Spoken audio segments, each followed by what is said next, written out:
honored to have Micheál Martin, taoiseach, Ireland. It's a special place, and he's a very special guy. He did it the hard way also. He served, and then he took a little time off, and then he served again. I've heard about that. That happens on occasion. And he's done very well. And we knew each other from a long time ago. But it's a great honor to have you in the Oval Office and have you at the White House. We have tremendous business relationships with Ireland, and that will only get stronger. The relationship we have personally and every other way is very, very strong and very, very good. So I just want to welcome you to Washington, D.C. and to our country, and thank you very much. May I thank you, President. It's a great honor for me to be here to celebrate St. Patrick's with you. Right. And I thank you for your hospitality and the warmth of your reception. And I commend you in terms of the work that you're doing, particularly in terms of the pursuit of peace, which we discussed earlier. And I think that's going well. And you really have, in the first sort of 100 days of this government, you've done some extraordinary things very quickly. Thank you.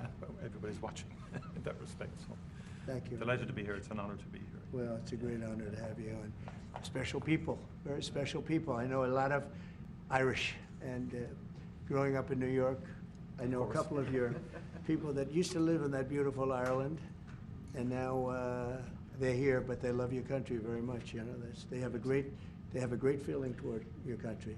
They have, and a lot come back for holidays and they come back. Stuff like that, and checking out their family, ancestry, and things like that. You know. Great, fantastic people. Some go to Doonbeg as well. Yeah. And they're great.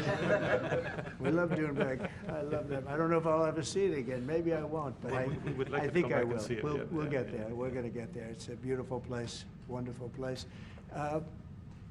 Any questions, please? Mr. President, on tariffs, how far Yeah, please. worried? President Trump, how worried are you about the counter tariffs from the EU, which were announced yesterday? And also, how worried should Ireland be, given the fact that it has a massive trade surplus with the US, over $50 billion? Micheál Martin might be quite nervous about what you're going to tell him to do. Well, I don't think he looks nervous to me. And if he was nervous, he wouldn't show it. No, we do have a massive deficit with Ireland, because Ireland was very smart. They took our pharmaceutical companies away from presidents that didn't know what they were doing. And, you know, it's too bad that happened. It's a tremendous job I give. Look, the Irish are smart. Yes, smart people.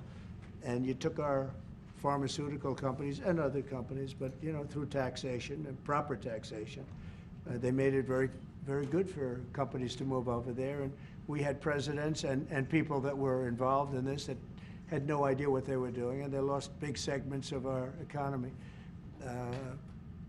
The European Union treats us very badly.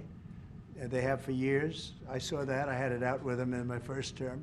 It did well, but we had to solve other problems, and we did. But European Union's been very tough, and it's our turn too. You know, we get a turn at that also, but they have not been fair. They sue our companies and win massive amounts of money. They sued Apple, won $17 billion, and they use that for other reasons, I guess, or to run the European Union. So I'm not knocking it. They're doing what they should be doing, perhaps, for the European Union, but it does create ill will. And as you know, we're going to be doing reciprocal tariffs. So whatever they charge us, we're charging them. Nobody can complain about that. Whatever it is, it doesn't even matter what it is. If they charge us 25 or 20% or 10% or 2% or 200%, then that's what we're charging them. And so I don't know why people get upset about that, because there's nothing more fair than that. And we had a problem with Ontario, and they dropped that when I let them know what we were going to be doing. They dropped it immediately, so I'm glad, because electricity, you shouldn't be playing with electricity. It affects people's lives. Actually their life. I mean, it can affect, depending on weather, it can affect their life, so we can't do that. And it doesn't make sense that our country allows electricity to be made in another country and sold into us. Who did that deal for the United States? Okay, I looked at that long ago, and I said that's not something that's very smart. So we've had a lot of bad trade policies, and yet we're doing very well right now. But we're doing well because I won the election. If I didn't win the election, you would have had a very bad period. I think a lot of the stock market going down was because of a really bad 4 years that we had. When you look at inflation and all of the other problems that were, I mean, wars and inflation and so many other problems. But we're going to have very good years. We're going to have, we had, I don't know if you saw a little thing like the cost of eggs, little to you, but big to people out there, down almost 30% in the last few days. We got it down. We did a lot of things. We have a great Secretary of Agriculture, and we did a lot of things that got the cost of eggs down very substantially, and so many other things. A very big thing that I'm very happy with is oil is down to $65 a barrel, and that's faster than I would have attempted. We put on the gas, we stepped in the gas in order to get oil, and what's happening. So we're getting that down, and when energy comes down, prices are going to be coming down with it. So in a very short period of time, we've done a very good job.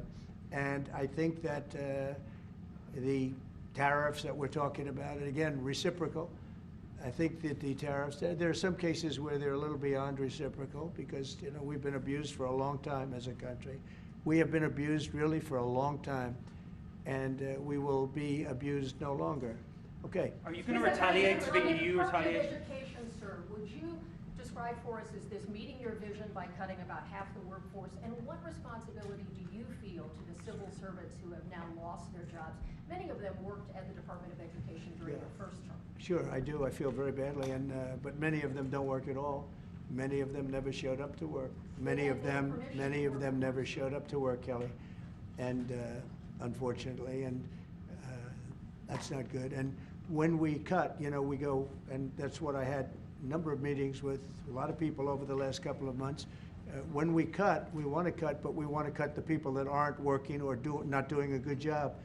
We're keeping the best people, and Linda McMahon is a real professional, actually a very sophisticated business person, and she cut a large number, but she kept the best people, and we'll see how it all works out. But our country was run very badly. I mean, whether it was that or contracts that were signed that was so bad, so obviously bad, and I go through them in speeches. I could go through them all day long. I could read for billions and hundreds of billions of dollars. And all of that fat and waste and fraud and abuse is being taken out. But it's incredible what's happened. Now, Department of Education's, maybe more so than any other place, has a lot of people that can be cut. They're, number one, not showing up to work. Number two, they're not doing a good job. And if you take a look at our education process, and if you look at the charts, because they have numerous charts where they do the top 40, we're at number 37, 38, 39, and 40. And recently they hit, during Biden's last few days, they hit last. So they were number 40, and yet we're number 1 in cost per pupil. So it's pretty bad. But we have a dream. And you know what the dream is? We're going to move the Department of Education. We're going to move education into the states so that the states, instead of bureaucrats working in Washington, so that the states can run education. And you have Norway, you have Denmark, you have Sweden, you have Finland, you have various countries that do very well. You also have China that does very well in education, which is a pretty big tribute to China, I must say. 1.4 billion, and they're in the top 10, and it's pretty amazing. So we can't blame size anymore. You know, normally you'd blame size. It's too big, how can you do it? But China does it. So we think when you move it back to Iowa and Indiana and all the states that run so well, there's so many, I could name 30, maybe almost 40.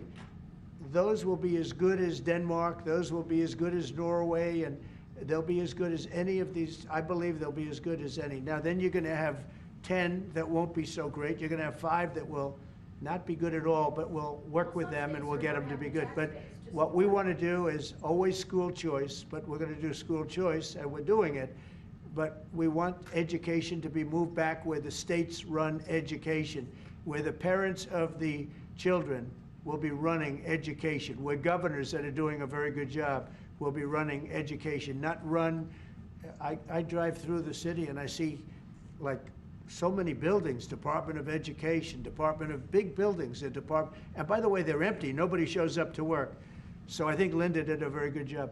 Mr. President, do you have a meeting with Vladimir Putin scheduled or a conversation? What would be your message I to him? won't comment on that, but we had a great success yesterday.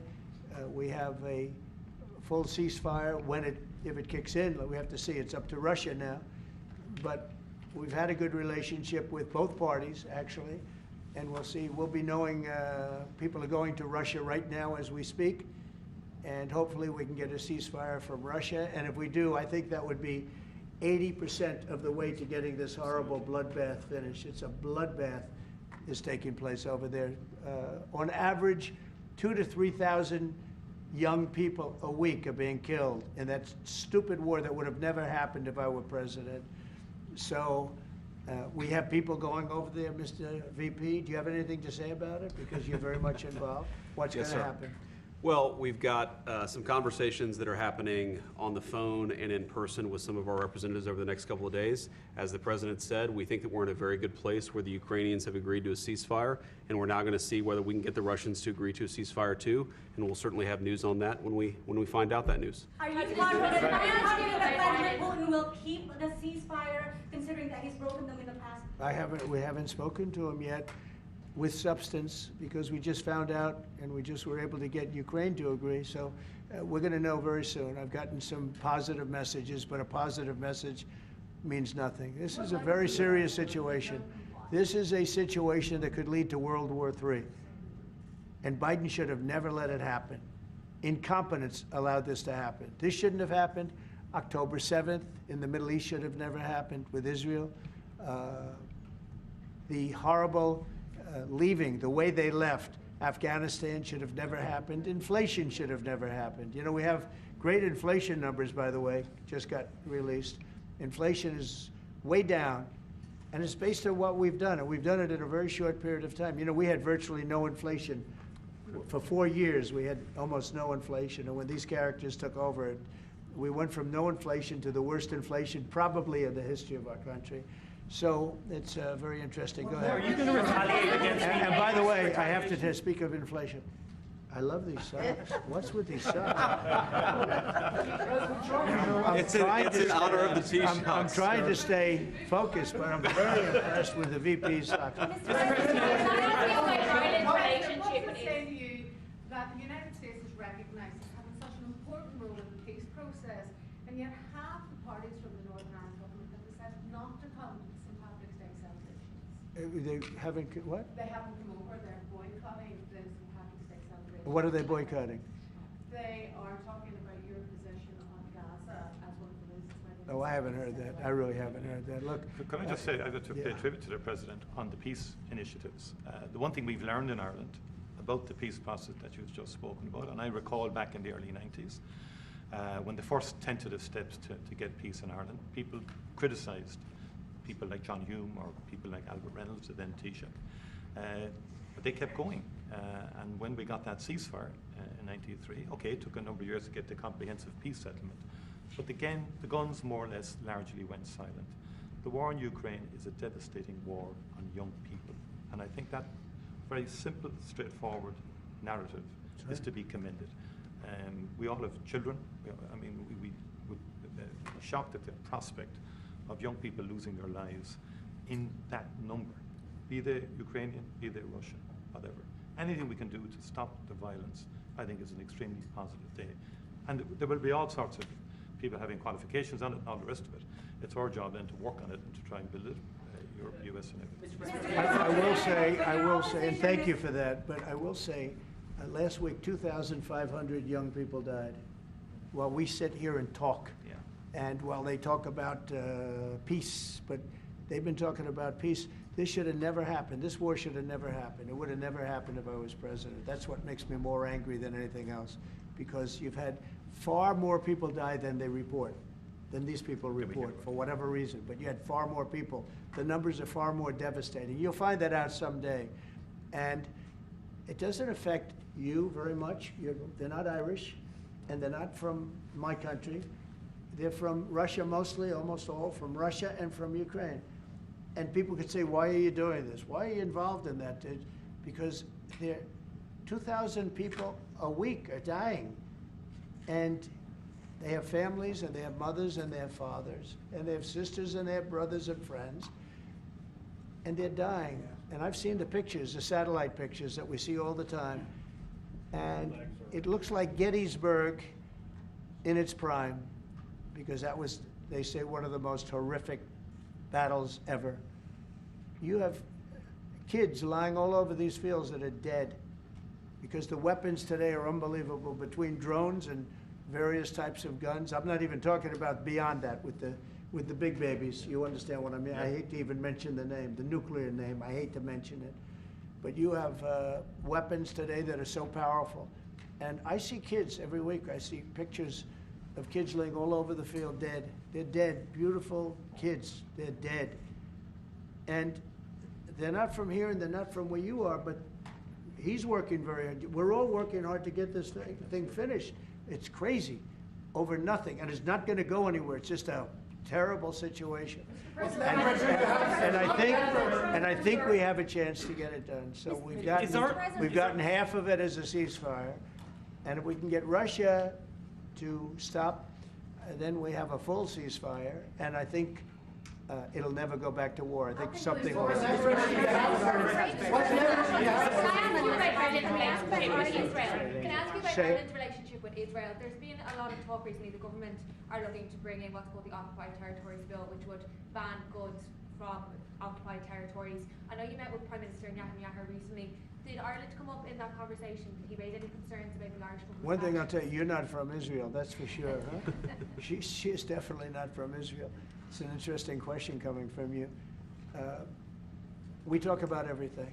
Israel has been under siege, as you can see, and they had to fight back. October 7th was a terrible thing. People don't like to mention it, but it was a terrible, terrible day in the life of the world.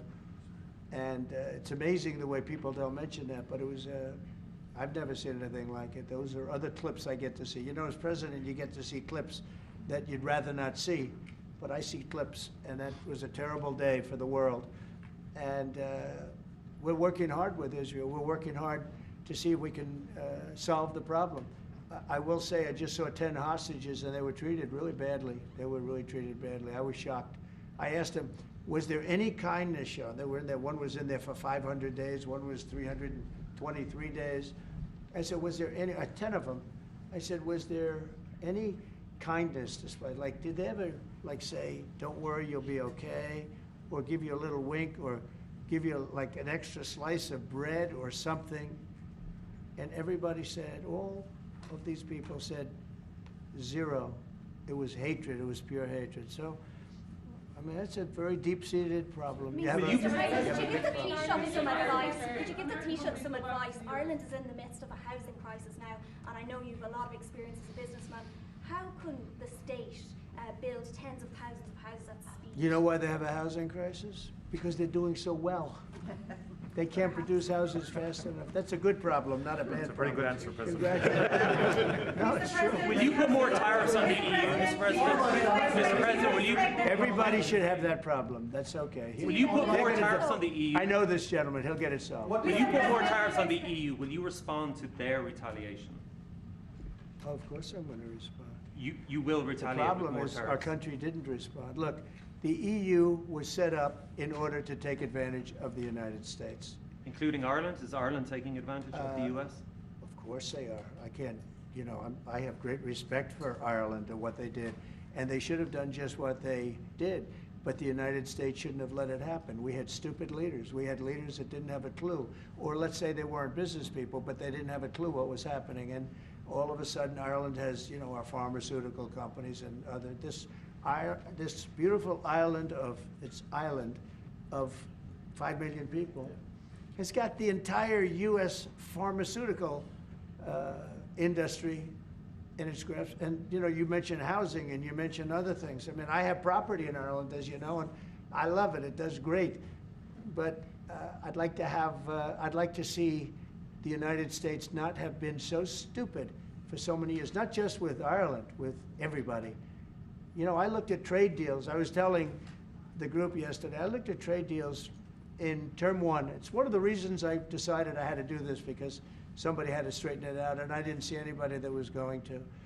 I looked at trade deals that were so bad, I'd actually say, how is it possible that this could have happened? Who would have been so stupid to let these deals happen? For instance, when the pharmaceutical companies started to go to Ireland, I would have said, that's okay if you want to go to Ireland, I think it's great. But if you want to sell anything into the United States, I'm going to put a 200% tariff on you. So you're never going to be able to sell anything into the United States. You know what they would have done? They would have stayed here. So do Are you want planning this to lower market- corporate taxes to match? He's so lucky that I wasn't. Are you planning to, So sir, lucky. are you planning to lower corporate taxes to match Ireland? Are you Look, planning to lower corporate taxes to match Ireland? to Well, we ensure are, that we it are is- planning to lower taxes, yeah, if the Democrats behave, but the Democrats have no clue. You saw that the other night during the speech. 2 young women were slaughtered by illegal aliens. 1 young man has very serious cancer and many other problems. We look at the people up there, they all had difficulty, very serious difficulty. But when we're talking about 2 young girls, beautiful young girls, Lake and Riley, you know the whole story. That evening was a disaster for the Democrats, in my opinion. And I would mention, and I'd see 2 mothers that were inconsolable as they stood, crying. Their daughters have been absolutely just destroyed, killed, viciously killed. And the young man who loves the police departments, he had cancer and has cancer, very bad cancer. There wasn't from people sitting there, Democrats, there wasn't a hand clap. Nobody stood. They were just stone-faced. These people are sick. There's something wrong with them. There was no standing for anybody. The only thing they liked is when they heard about the death taking place with Ukraine. They were happy about that. They were happy about that. Pocahontas was very happy. She's the one that was slapped. That's why I looked at her. I said, oh, it's Pocahontas. These people are sick. They don't know what's happening in the real world. The Democrats have to get their act together. And if they don't vote, then what you're going to do is you're going to have taxes that are going to go through the roof. You're going to have a very bad time. You're going to have some very bad things happen. And people are going to blame the Democrats. And Schumer is a Palestinian, as far as I'm concerned. He's become a Palestinian. He used to be Jewish. He's not Jewish anymore. He's a Palestinian. Okay. On tariffs, there's been a lot of on and off, some inconsistency. There's no inconsistency, only with NBC, which is one of the worst networks on television, by the way. Let me just tell you the inconsistency. I have the right to adjust. And I was called by the automakers, as an example, General Motors, Ford, etc., the big 3, the big 4, and they asked me to do them a favor. Could I delay it for a period of 4 weeks so that they're not driven into a little bit of a disaster for them? They actually love what I'm doing, but they had a problem. And I'm not like a block that just, I won't delay. It's called flexibility. It's not called inconsistency. It's called flexibility. And I think you want me to be flexible too. Is flexibility going to be your ongoing view towards? Sure, I'll always have flexibility, but there will be very little flexibility once we start. April 2nd is going to be a very big day for the United States of America. The United States of America is going to take back a lot of what was stolen from it by other countries and by, frankly, incompetent U.S. leadership, grossly incompetent. I gave you an example of Ireland. I would have never let that happen. Impossible for that to have happened. But we're going to take back our wealth, and we're going to take back a lot of the companies that left are coming back. If you haven't read, we have the biggest computer chip company ever, has virtually all of the market. I didn't call them, they called me. And they called for 2 reasons. Number one, we had a great election of somebody that they want running the country. And we won in a big mandate. We won every swing state. We won by millions of votes. We won by 2,750 districts to 500. Think of that, 2,750 districts to 500. That's why the map, when you looked at it, was entirely red, meaning Republican. Not meaning communist. Meaning so anyway, look, this country needed somebody to defend it. It's this big, beautiful place that was being ripped off by illegal immigrants coming in from prisons, coming in from mental institutions, gang members, gang leaders, drug dealers, pouring into our country with the open borders. I am so angry at the last 4 years at what they've done to our country, what they've done to this country between inflation, but maybe the most that bothers me is that they would allow millions of people to come into our country that are stone cold murderers, killers, drug dealers, the worst gang members, the worst people allowed into our country, and we're now getting them out. We're going to get them out. We're getting them out. I want to thank Tom Homan, by the way. He's doing a great job. And I want to thank Christy Noem, who's doing a fantastic job. This is a job that's so unnecessary. This should have never happened. This should have never happened. So we're bringing back our country in many ways, not only financially, and financially we'll be stronger than ever before. I think the markets are going to soar when they see what's happening. I'll tell you what, I'm called every day by numerous big companies. I spoke at the Business Roundtable yesterday. They had the largest attendance they've ever had. And these are only the CEOs and chairmen, but mostly the people that run, the boss, the people that run the top 150 companies. 150 people showed up. Every single company showed up. First time it ever happened. It's been around a long time. The biggest business leaders. We had a great discussion, went really well. And I want to tell you, there's tremendous optimism out there about our country in terms of regulations being cut, in terms of taxes being cut. And it would be great if the Democrats would do what's right. It would be great if the Democrats would do what's right for our country for a change, because they really are there. They've lost their way. They've lost their way. They think that people pouring into our country from prisons, jails, murders. We have 11,088 murderers that were allowed into, people that murdered people, half of which murdered more than one person in our country. We're getting them the hell out. But who would allow this to happen? Who would allow men to play in women's sports? And they're still fighting it. They're still, it's got to be a 95% issue. But they're on television this morning. I see this person, a Democrat, say, we should have the right. No. Men should not be, they're hurting women. They're hurting women very badly. They're hurting women. And they should not, and they're also demeaning women. But who would want these things? And everything's transgender. Everybody transgender. That's all you hear about. Now, that's why we won the election in record numbers. But very importantly, now it is what it is. The Democrats should get with us and come up with good tax policy so that Ireland and other countries can't take our businesses away from us. And he understands exactly. You guys did the right thing. I'm not upset with you. I think I respect what you've done. You've done a great job. But our people did a very bad job. How advanced are your plans to try and bring some of those companies back to America? Will you be briefing? Well, I'd love to have him back. I mean, I'd love to have him back, but he'll be fighting me on it. I mean, what I would say, President, if I could 1 second, just make the point.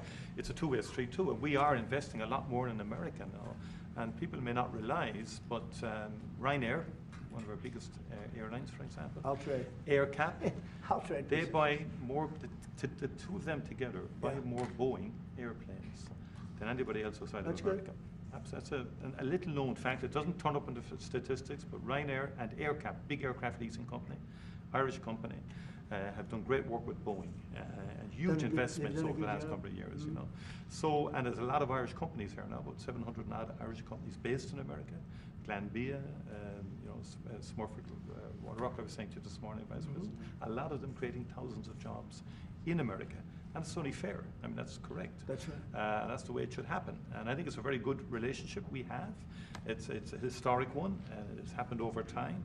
We've added value to American companies. We've increased our value. They've got access to the European market, and they did all of that. I understand where you're coming from fully. But I think it's a relationship that we can develop and that will endure into the future and will change, it will adapt, and you're evolving and you're doing things. And they've done a very good job. Now, I just will say this, but with all that we've said, we can talk about Ryanair. There's a massive deficit. Yeah. I don't mean by a little bit. I mean, there's a massive deficit that we have with Ireland and with other countries too. And we want to sort of even that out as nicely as we can, and we'll work together. We're going to work together, great, but the deficit is massive. Will you hear this one? You said earlier that it was now up to Russia in terms of the ceasefire. Yeah. Is there anything you can do in terms of pressuring Russia or in terms of Yeah. sanctions? Or what can you do? We can, but I hope it's not going to be necessary. Sure, we can pressure. We can do that with Russia. Remember this, Russia took Georgia from Bush, right? They took Crimea from a man named Obama, Barack Hussein Obama, right? They tried to take the whole thing from Biden. They're going for the whole ball of wax. Who was the only one that never took anything from? Trump. And in fact, I'm the one that stopped Nord Stream 2, the pipeline, the biggest pipeline anywhere in the world. I stopped it. It was dead. And then Biden got in and he approved it. Nobody mentions that. What I did to Russia was very tough. I was the toughest ever. But nope, they never took anything from me. They took them from Obama and Bush, and they took it from Sleepy Joe Biden. With Biden, they wanted to take the whole country, but I think I've stopped that, but we'll see. But yeah, there are things you could do that wouldn't be pleasant in a financial sense. I can do things financially that would be very bad for Russia. I don't want to do that because I want to get peace. I want to see peace, and we'll see. But in a financial sense, yeah, we could do things very bad for Russia. It would be devastating for Russia, but I don't want to do that because I want to see peace. And we're getting close to maybe getting something done. We've got Ukraine done, and as you know, I've always said that Ukraine might have been the more difficult party. You were here a week ago when some interesting things happened. I had somebody that didn't seem to want peace. Now he's agreed to peace. So we'll see what happens. Brian? Yes, thanks. Thank you. First, we'll congratulate you on your lower inflation core rates. Thank you. Gas prices going down, airline prices going down. This is for the Irish gentleman here, if I can see him real quickly. Welcome, United States. You look great. Thank you. Nice suit. It's now you feel good. He knows. What's coming next? Ran on MAGA, Sorry? Make America Great Again. If you could run on MEGA, Make Ireland Great Again, what would your #1 issue be for people in Ireland right now to make your country stronger? And I've got a 2-part question to that as well. Yeah. The #1 issue in Ireland is housing, to be honest, and I think it was correctly pointed out. We've got to build more houses. We've got to build them faster to give the young people of Ireland an opportunity to afford to buy a house or to afford to rent a house. We have a lot of other good things happening. That's my #1 priority. Wonderful. Are you trying to and my service second the part question to this, Ireland is known for very happy, fun-loving people, great attitude, many in this room right now that I've met. Why in the world would you let Rosie O'Donnell move to Ireland? I think she's going to lower your happiness level. That's true. Thank you. I like that question. Mr. Do you know you have Rosie O'Donnell? Commissioner, Do you know who she is? Do you know who she is? Yeah. I'm joking. You're better off not. You're better off not knowing. Prime Minister, are you expecting to inform the President your views on Gaza, considering that you have diametrically opposed positions on the state of Palestine? Your country is one of 3 in Europe that recognizes the state of Palestine. Are you expecting to discuss this with the President? Are you expecting to inform him? I don't have to inform the President. He's very well clued into the whole situation. We shared the President's, again, unrelenting focus on peace. And he's envoying, the President himself, as soon as he came into office, went to get a ceasefire. We've been calling for a ceasefire for a long time. We wanted to consolidate the peace. That is our fundamental aim. We want the hostages out. I've been saying it from day one. It's a horrific thing to do to take someone as a hostage. And I went to Kibbutz Be'eri after October the 7th in solidarity with Israel, and that gets forgotten. And I went a week or 2 afterwards. I saw the kibbutz. It was a shocking thing to see, even though it was a week or 2 after the horror. It was a village. You could see life going on prior to the attack. It was something that will not leave me. And I've been interested in the Middle East for a long, long time. It's complex, and it's all of that. But we do desperately need the hostages out, all of them. It's far too long. Let me finish. And then we need a ceasefire. We need to consolidate that. We need a surge of humanitarian aid into Gaza. Because again, there's too many children and too many people starving and so on. Just too many. And it's that humanitarian impulse is what motivates the Irish in respect of its views. And I've always been of the view, it's been our view that a two-state solution would be ideal. It's become much more challenging and difficult as time has moved on. But that has always been our position. But it's genuinely to have people, because we've gone through this. We discussed this prior to you coming in. We've been through some of this. People hating each other, terrible acts of violence carried out on each other. We came through it. It's our earnest hope that Arab and Jewish people can live side by side. And I've met with people, parents of children who were killed on both sides, called Parent Circle in Israel, and they work to try and bring people together. It's difficult work. What about the president's plans to expel Palestinians out of Gaza? Are you discussing that with him and giving him your... Nobody's expelling any Palestinians. I don't know. Who are you with? I'm with Voice of America, sir. Oh, no wonder. Okay, Voice of Taoiseach, how he feels about the president just saying that he would like to take back US companies, pharma companies based in Ireland. Well, I think the pharmaceutical companies in Ireland are doing very well, as the President has outlined. Again, I think it's about that two-way partnership. I understand fully where the President is coming from. I think there's actually room. Now, we can discuss all this. I think there's room for those companies to grow in America, and many of them, by the way, have already announced fairly significant manufacturing investments now. It's true, just recently. Like people like Eli Lilly, for example, who have been a long-standing presence in Ireland since the 1970s. I spoke to the CEO recently. He's great. Great guy. And he's announced, I think, about a $50 billion investment in America. New plants. But there's big investment, they've had big investment in Ireland. Ireland has served them well too, The workforce is very strong. It's an educated workforce. They delivered well. During COVID-19, a number of CEOs said to me, a lot of the plants in Ireland were the only plants that never closed for a single day during COVID. Not a single day. Productivity is good and so on like that. But look, there'll be swings around. Mr. President, thank you so much. You spoke to Vladimir Putin for quite a while on the phone. So I want to know your assessment. When you take this deal to him now, how do you assess the chances of Putin? I have no assessment, and I don't go by chances. I think it makes sense for Russia. A lot of downside for Russia, too. And we have a very complex situation solved on one side, pretty much solved. We've also discussed land and other things that go with it. We're not just doing it and saying ceasefire. We don't know what's happening. We know the areas of land we're talking about, whether it's pulled back or not pulled back. We've discussed a lot of the details of what has to go because we don't want to be wasting time. We don't want to be wasting time while people are dying. I mean, as we're sitting here, you probably had 2 people die on that very open field. It's dead flat. It's great farmland, and it's dead flat. There's no protection. The only thing that stops a bullet is a human body. And these are bodies that are young people, and they're stopping a lot of bullets because a lot of bullets are flying across those level fields. Dead flat, no protection whatsoever. It is a disaster. And so I hope he's going to have a ceasefire. You are using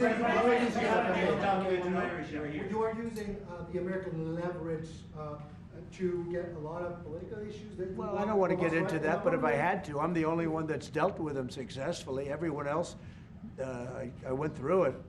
Bush didn't deal with them successfully, dealt with them terribly, got ripped off. And Obama was a disaster.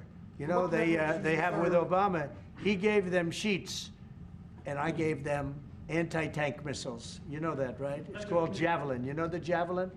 I'm the one that gave them the Javelins. People don't say that. And then they say, oh, Trump has a great relationship with Russia. I'm the one that gave him the Javelins. Obama gave him sheets. That's an expression. He gave sheets, I gave Javelins. So, Mr. President, how worried should the undocumented Irish be about your administration that you don't round them up and send them home again? Oh, I think the Irish love Trump. We won the Irish with a tremendous amount of vote. I want to thank you very much. We won in the 80s with Irish. I got the Irish vote. I think I have it locked up pretty good unless I did something very stupid, like drained your company, your wonderful place of all of its companies. If I drained Ireland of all of the companies, maybe I'd lose the Irish vote. I don't know. But right now, no. I love it. I've been there many times, as you know. Yes. and we don't want to do anything to hurt Ireland. We want to, but we do want fairness, and he understands that. On the markets, you No, no, that's enough, Kelly, thank you. President, was there anything that the Taoiseach could say to you today that would dissuade you from going ahead with I can't hear. Mr. President, it's Irish American Appreciation Month, you've made it there. Who's your favourite Irish person? Oh, there's so many. Are you kidding me? Well, I do happen to like your fighter. He's got the best tattoos I've ever seen. I don't know if I'm a big, but that. Is it Conor McGregor? Connor.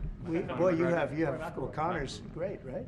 You know, talking about Connor, but you have a lot of great Irish fighters, actually.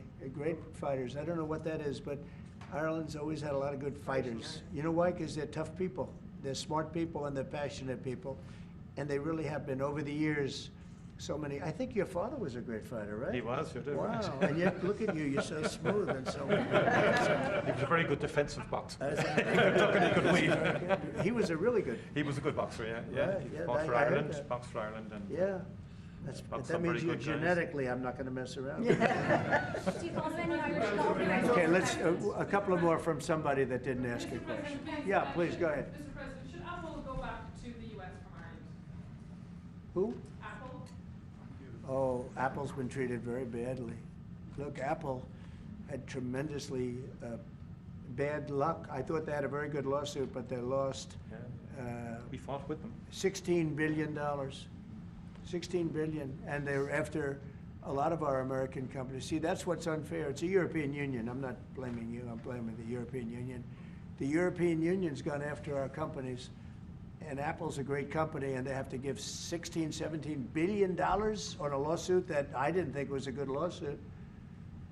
No, that's not good. No, the European, we have a problem with the European Union. They don't take our farm products. They don't take our cars. We take millions of cars, BMWs and Mercedes-Benz and Volkswagens and everything. We take millions of cars.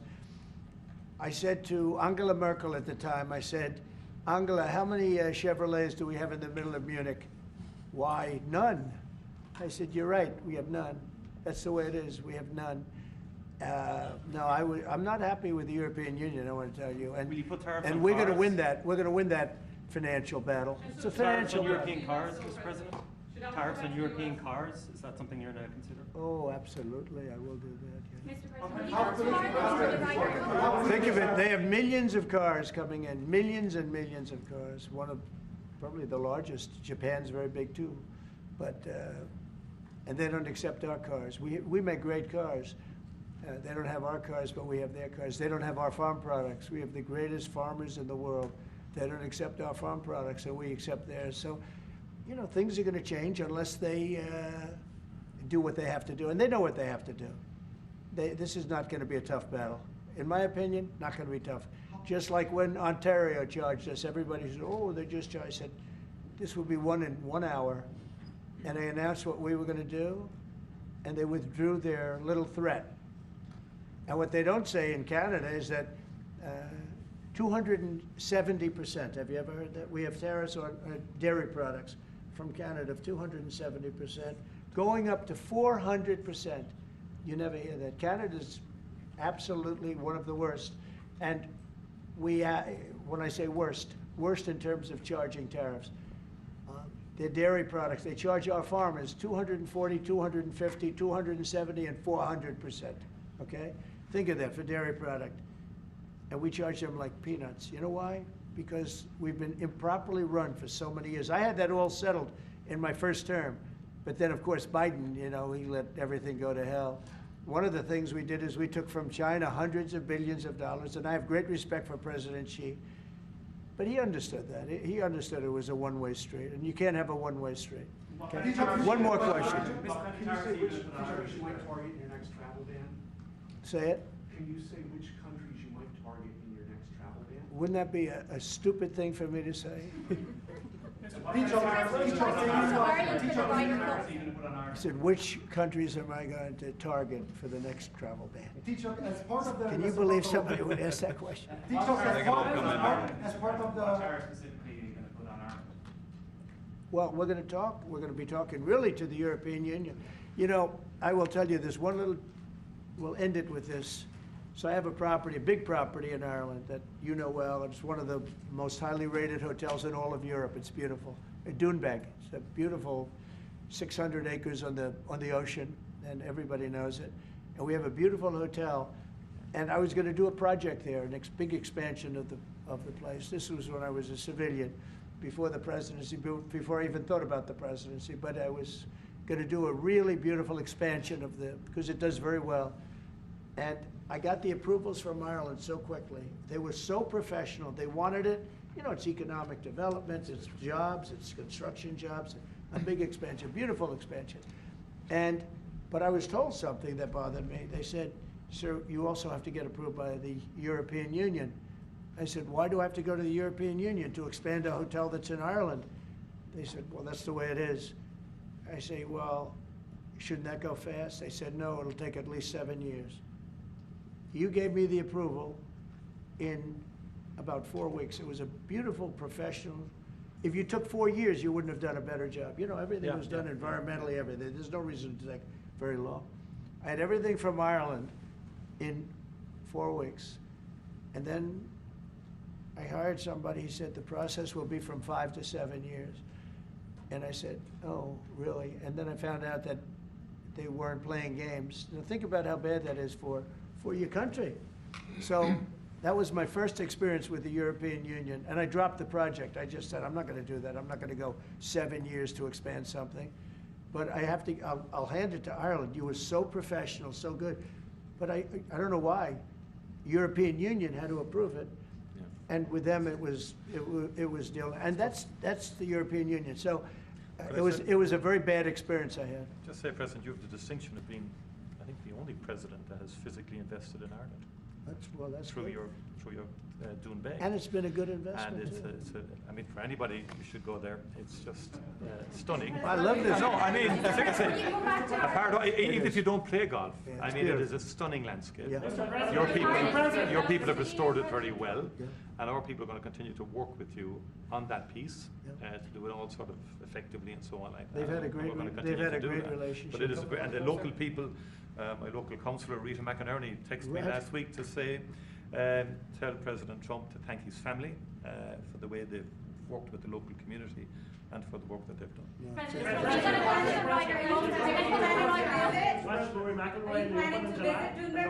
I love Rory. I think Rory's great. He's a great golfer. He just won 2 weeks ago. He's a great guy. I played golf with him 3 weeks ago.